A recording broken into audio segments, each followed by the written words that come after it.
আকাশবাণী কলকাতা স্থানীয় সংবাদ পড়ছি সুদীপ বসু। এখনকার বিশেষ বিশেষ খবর হলো, রাজ্যে বিধানসভা ভোটের আগে বৈদ্যুতিন ভোটযন্ত্র ইভিএম এর ফার্স্ট লেভেল চেকিং কর্মশালা আজ অনুষ্ঠিত হবে। নির্বাচনী পরিকাঠামো এবং ইভিএম প্রস্তুতি নিয়ে আগামীকাল জেলা শাসকদের সঙ্গে গুরুত্বপূর্ণ বৈঠকে বসছেন রাজ্যের মুখ্য সচিব মনোজ পান্ত। রাজ্যে এসআইআর এর কাজ শুরু হওয়ার পর থেকে প্রায় ১৬০০ অনুপ্রবেশকারীকে বাংলাদেশে ফেরত পাঠানো হয়েছে বলে বিএসএফ সূত্রের খবর। অবৈধ ভোট ব্যাংকে রক্ষা করতেই মুখ্যমন্ত্রী মমতা ব্যানার্জি নির্বাচন কমিশনের চিঠি লিখেছেন বলে উল্লেখ করে মুখ্য নির্বাচন কমিশনারকে পাল্টা চিঠি দিয়েছেন বিরোধী দল নেতা শুভেন্দু অধিকারী।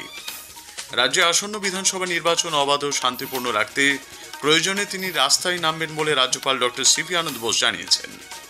পথ কুকুরদের জন্য পূর্ব কলকাতার ধাপা এলাকায় একটি বড় আকারের আশ্রয়স্থল তৈরি করবে কলকাতা পুরসভা।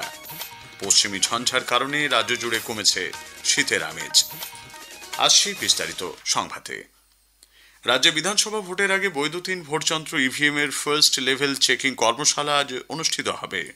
রাজ্যে দায়িত্বপ্রাপ্ত senior deputy election commissioner Gyanesh ভারতীর নেতৃত্বে কমিশনের একটি প্রতিনিধি দল নিউটাউনের তালকুটিরে আয়োজিত এই কর্মশালায় অংশ নেবেন।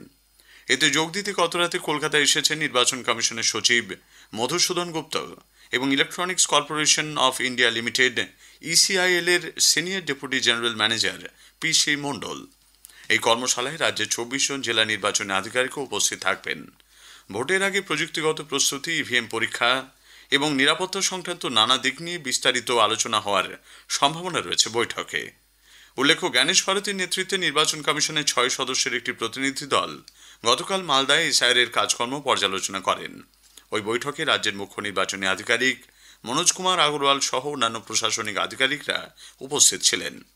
পরে সাংবাদিকদের কাছে শ্রী আগরওয়াল বলেন, রাজ্যে এসআইআর এর কাজ সন্তোষজনকভাবে এগিয়ে চলেছে। নির্দিষ্ট সময়ের মধ্যে কাজ শেষ হয়ে যাবে বলে আশা প্রকাশ করেছেন তিনি। মালদার চর এলাকায় ভোটার তালিকায় নাম না থাকা নিয়ে যে সমস্যা হয়েছে তা খতিয়ে দেখা হচ্ছে বলেও তিনি জানান। ইয়ারও ছিলেন, যারা ইয়ারও ছিলেন, ডিও ছিলেন, ডিএম ছিলেন, মূল্যায়ন হলো কেমন কাজ চলছে না চলছে, যদি কোনো ক্লারিফিকেশন আছে, কোনো প্রবলেম আছে, আলোচনা হলো, প্রোগ্রেস আলোচনা আছে। 2025-এ যে ভোটার তালিকা নাম আছে 27 অক্টোবরে প্রত্যেক লোক ফর্ম পাবে। যার লিঙ্কেজ হবে না ওখানে হিয়ারিং হবে, যদি ওখানে আছে অনেক দিন থেকে আমাদের খুব সক্ষম আছে, ডিএম সক্ষম আছেন, ইয়ারও ও সব এনরোল করবেন। নির্বাচন কমিশনের সঙ্গে বিধানসভা ভোটের প্রস্তুতি শুরু করে দিয়েছে রাজ্য সরকারও। নির্বাচনী পরিকাঠামো এবং ইভিএম প্রস্তুতি নিয়ে আগামীকাল জেলা শাসকদের সঙ্গে গুরুত্বপূর্ণ বৈঠকে বসছেন রাজ্যের মুখ্য সচিব মনোজ পান্ত। এসআইআর সংক্রান্ত তথ্য ডিজিটাইজেশনের কাজে পিছিয়ে থাকার জন্য কলকাতা উত্তরের বেলেঘাটা বিধানসভা কেন্দ্রের 7 বুথ লেভেল অফিসার বিএলওকে নির্বাচন কমিশন শোকজ করেছে। আজ দুপুরের মধ্যে কেন তারা সঠিকভাবে কাজ করতে পারেননি সে বিষয়ে লিখিত জবাব জমা দিতে বলা হয়েছে। সন্তোষজনক জবাব না মিললে শাস্তিমূলক ব্যবস্থা নেওয়া হতে পারে বলে কমিশন সূত্রে খবর। উল্লেখ্য, নির্বাচন কমিশন বিএলওদের সংগ্রহ করা ইনিউমারেশন ফর্মের অন্তত 30% ডিজিটাইজ করার নির্দেশ দিয়েছিল, কিন্তু ওই 7 জন মাত্র 4 থেকে 8% ফর্ম ডিজিটাইজ করেছেন। এদিকে সমগ্র রাজ্যের হিসেবে এখনো পর্যন্ত 99.7% ইনিউমারেশন ফর্ম বন্টন করা হয়েছে। ডিজিটাইজ করা হয়েছে প্রায় 25.5% বা 1.9 কোটি ফর্ম। অবৈধ ভোট ব্যাংকে রক্ষা করতেই মুখ্যমন্ত্রী মমতা ব্যানার্জি নির্বাচন কমিশনের চিঠি দিয়েছেন বলে উল্লেখ করে পাল্টা চিঠি দিয়েছেন রাজ্যের বিরোধী দল নেতা শুভেন্দু অধিকারী। মুখ্যমন্ত্রীর সব অভিযোগ ভিত্তিহীন বলেও দাবি করেছেন তিনি। দেশের মুখ্য নির্বাচন কমিশনার জ্ঞানেশ কুমারকে লেখা ওই চিঠিতে শুভেন্দুবাবু দাবি করেন যে রাজ্যের শাসক দল ভোটের স্বার্থে অবৈধ অনুপ্রবেশকারীদের এতদিন ধরে সুরক্ষা দিয়েছে। জায়গায় জায়গায় বাংলাদেশিদের ঘর ছাড়ার হিড়িক বেড়েছে। হাকিমপুরে বাংলাদেশ সীমান্তে ভিড় বাড়ছে এমন ছবিও সামনে এসেছে বলে বিরোধী দল নেতা চিঠিতে উল্লেখ করেছেন। মমতা ব্যানার্জির চিঠি আদতে নির্বাচন কমিশনের উপর মানুষের যে আস্থা তাতে আঘাত হানছে বলে অভিযোগ করেন তিনি। উল্লেখ্য, ভোটার তালিকার বিশেষ নিবিড় সংশোধনী এসআইআর প্রক্রিয়া স্থগিত রাখার আবেদন জানিয়ে মুখ্য নির্বাচন কমিশনার জ্ঞানেশ কুমারকে চিঠি দিয়েছেন মুখ্যমন্ত্রী মমতা ব্যানার্জি। গতকাল লেখা ওই চিঠিতে মুখ্যমন্ত্রী অভিযোগ করেন কোনো রকম পরিকল্পনা ছাড়াই এই প্রক্রিয়া চালানো হচ্ছে। মুখ্যমন্ত্রী আতঙ্ক উৎকণ্ঠা থেকে এসআইআর প্রক্রিয়া স্থগিত করতে চাইছেন বলে কেন্দ্রীয় প্রতিমন্ত্রী সুকান্ত মজুমদার অভিযোগ করেছেন। আগে উনি বলতেন একদম আমরা এসআইআর হতেই দেব না। এসআইআর এর ধারণা যখন ইলেকশন কমিশন দিয়েছিল যে এসআইআর আমরা করতে দেব না, তারপরে একের পর এক ঘটনা সবার সামনে এসেছে। লক্ষ্মীর ভাণ্ডার দেওয়ার ব্যবস্থাও করে দিয়েছে বাংলাদেশি নাগরিকদেরকে। তো মমতা বন্দ্যোপাধ্যায়ের গুমর ফাঁস হয়ে গেছে। এখন তিনি তাই চাইছেন যে এসআইআর স্থগিত করা হবে। আমি আগেও বলেছি, স্থগিত হলে কি হবে, এক্সটেন্ড যদি করতে চাই, স্বাভাবিকভাবে মমতা বন্দ্যোপাধ্যায় সরকারের টেনিওর পার হয়ে যাবে ভোট করাতে করাতে। রাজ্যে এসআইআরের কাজ শুরু হওয়ার পর থেকে অবৈধভাবে ভারতে আসা লোকেরা বাংলাদেশে ফিরতে শুরু করেছেন। গত কয়েকদিন ধরে উত্তর চব্বিশ পরগনা জেলার স্বরূপনগরের হাকিমপুর চেকপোস্ট দিয়ে হাজারের ওপর বাংলাদেশি অনুপ্রবেশকারী বিএসএফের সহায়তায় সেদেশে ফিরে গেছে। বিএসএফ সূত্রের খবর, এখনো পর্যন্ত প্রায় ১৬০০ অনুপ্রবেশকারী বাংলাদেশে ফিরে গেছেন। এদের কেউ ৮ বছর, কেউ ১০ বছর, কেউ ২ বছর আগে অবৈধ উপায়ে ভারতে প্রবেশ করে পশ্চিমবঙ্গ ছাড়াও অন্যান্য রাজ্যে ছড়িয়ে পড়ে। অবৈধ উপায়ে এদের নাম ভোটার তালিকায় উঠে যায়। এই অনুপ্রবেশকারীদের অনেকে ভোট দিয়েছেন বলেও জানিয়েছেন। জেলা সাতক্ষীরা, তালার থানা, পোস্ট খলিলনগর, গ্রাম দাসকাটি। আসতে গেলে আর ওই পাসপোর্ট করে ছাড়া আর কোনো আসার কোনো ইয়ে হবে না, এইভাবে আর আসবো জাইদুল গাজী। রাজ্যে আসন্ন বিধানসভা নির্বাচন অবাধ ও শান্তিপূর্ণ রাখতে তিনি প্রয়োজনে রাস্তায় নামবেন বলে রাজ্যপাল সিভি আনন্দ বোস জানিয়েছেন। আকাশবাণীকে দেওয়া একান্ত সাক্ষাৎকারে তিনি জানান, ভোটে হিংসা রুখতে যাতে চিহ্নিত দুষ্কৃতীদের ভোটের আগেই সতর্কতামূলকভাবে আটক করা হয়, সে ব্যাপারেও রাজ্যপালের দপ্তর তৎপর থাকবে। I will be in the field from 6 a.m. onwards to be available to the public. I will visit the places where there is threat of violence. I will take all possible steps to see that the election is conducted in a free and fair manner. And I will also use my good offices as governor to see that the goons are taken into custody as preventive arrest before the election. Akashvani Kolkata 10টি জেলার জন্য চুক্তির ভিত্তিতে আংশিক সময়ে সাংবাদিক নিয়োগ করবে। জেলাগুলি হল বীরভূম, আলিপুরদুয়ার, পশ্চিম বর্ধমান, দার্জিলিং, দক্ষিণ দিনাজপুর, ঝাড়গ্রাম, কালিম্পং, হুগলি, পূর্ব মেদিনীপুর এবং কলকাতা।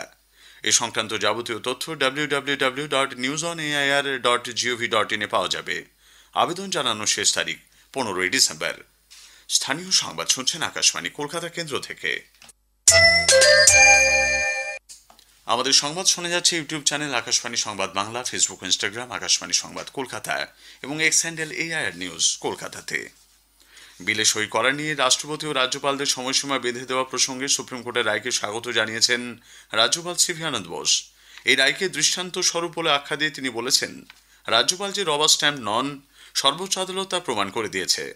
উল্লেখ্য, ভারতীয় সংবিধানের 200 ও 201 নম্বর ধারার আওতায় আনা বিলে রাষ্ট্রপতি ও রাজ্যপালের অনুমোদনের বিষয়ে আদালত কোনো সময়সীমা বেঁধে দিতে পারে না বলে সুপ্রিম কোর্ট গতকাল স্পষ্ট জানিয়েছে। কয়লা মাফিয়াদের বিরুদ্ধে বড়সড় অভিযান চালিয়ে আজ এনফোর্সমেন্ট নির্দেশালয় ইডি রাজ্য জুড়ে অভিযান শুরু করেছে। সল্টলেক বাইপাস সংলগ্ন আবাসন, হাওড়া, দুর্গাপুর সহ পশ্চিমবঙ্গ এবং ঝাড়খণ্ডে 40টি জায়গায় ইডির দল তল্লাশি চালাচ্ছে। কেবল পরিবর্তন সহ রক্ষণাবেক্ষণের কাজের জন্য কলকাতা ও হাওড়ার মধ্যে সংযোগকারী দ্বিতীয় হুগলি সেতু আরও এক দফায় সম্পূর্ণ বন্ধ রাখার সিদ্ধান্ত নেওয়া হয়েছে। আগামী রবিবার সকাল 6টা থেকে দুপুর 2টো পর্যন্ত এই সেতুর উপর দিয়ে কোনো যানবাহন চলাচল করবে না। আজ বিশ্ব মৎস্যজীবী দিবস। নদী সমুদ্রে মাছ ধরায় নিষেধাজ্ঞা থাকাকালীন রাজ্য সরকারের ঘোষণা করা সমুদ্র সাথী প্রকল্প অবিলম্বে চালু করা সহ বেশ কিছু দাবি দাওয়া নিয়ে মৎস্যজীবীদের নানা সংগঠন রাজ্য জুড়ে দিনটি উদযাপনের আয়োজন করেছে। একটি প্রতিবেদন। সুন্দরবনের নদী খাঁড়ি জঙ্গলে ডোঙা নিয়ে মাছ ধরতে যাওয়ার ওপর নিষেধাজ্ঞা প্রত্যাহারের দাবিতে চিতুড়ি জঙ্গল লাগোয়া পূর্ব ও মধ্য গুড়গুড়িয়া দেবীপুরের ক্ষুদ্র মৎস্যজীবীরা ডোঙা নিয়ে মাকড়ি নদীতে ডোঙা র্যালি করে কুলতলি বিট অফিসে ধর্ণা অবস্থানে সামিল হচ্ছেন। আমাদের জানালেন গুড়গুড়িয়া মৎস্যজীবী সমিতির সম্পাদক লীনা খাড়া। ফরেস্টার আমাদের ওপরে নিত্য অত্যাচার করছে। ডোঙা পিছু মাসিক 250 টাকা ফাইন নিচ্ছে, না দিতে পারলে ডোঙা কেড়ে নিচ্ছে। আমাদের দাবি, ডোঙা পিছু মাসিক 250 টাকা ফাইন বন্ধ করতে হবে। কোনো ডোঙাকে জঙ্গলে আটক করা চলবে না। অন্যদিকে জলবায়ু পরিবর্তনে বিপন্ন মৎস্যজীবীদের জন্য নীতি প্রণয়নের দাবি নিয়ে বিশ্ব মৎস্যজীবী দিবস উদযাপনের আয়োজন করেছে কাঁথি মহকুমা খটি মৎস্যজীবী উন্নয়ন সমিতি। তাজ অভিজিৎ চক্রবর্তী, তাজপুর, পূর্ব মেদিনীপুর, আকাশবাণী সংবাদ কলকাতা। পূর্ব কলকাতার ধাপা এলাকায় পথ কুকুরদের জন্য একটি বড় আকারের আশ্রয়স্থল তৈরি করবে কলকাতা পুরসভা। পুরসভার মাসিক অধিবেশনে তৃণমূল কংগ্রেস কাউন্সিলর বিশ্বরূপ দের আনা একটি প্রস্তাবের উপর বক্তব্য রাখতে গিয়ে ডেপুটি মেয়র অতীন ঘোষ একথা জানিয়েছেন। পশ্চিমী ঝঞ্ঝার কারণে আজ ও আগামী দুদিন স্থানীয়ভাবে দার্জিলিং জেলার কোথাও কোথাও হালকা বৃষ্টির সম্ভাবনা। তবে রাজ্য জুড়ে আগামী কয়েকদিন শুষ্ক আবহাওয়া থাকবে। আগামীকাল পর্যন্ত জেলাগুলির সর্বনিম্ন তাপমাত্রা 2 ডিগ্রি পর্যন্ত বাড়তে পারে। আলিপুরে আজ সকালে সর্বনিম্ন তাপমাত্রা রেকর্ড করা হয় 19.3 ডিগ্রি সেলসিয়াস, যা প্রায় স্বাভাবিক। শেষ করার আগে স্থানীয় সংবাদের বিশেষ কিছু অংশ আরও একবার। রাজ্যে বিধানসভা ভোটের আগে বৈদ্যুতিন ভোটযন্ত্র ইভিএম এর ফার্স্ট লেভেল চেকিং কর্মশালা আজ অনুষ্ঠিত হবে। রাজ্যে এসআইআর কাজ শুরু হওয়ার পর থেকে প্রায় ১৬০০ অনুপ্রবেশকারীকে বাংলাদেশে ফেরত পাঠানো হয়েছে বলে বিএসএফ সূত্রে খবর। স্থানীয় সংবাদ শেষ হলো।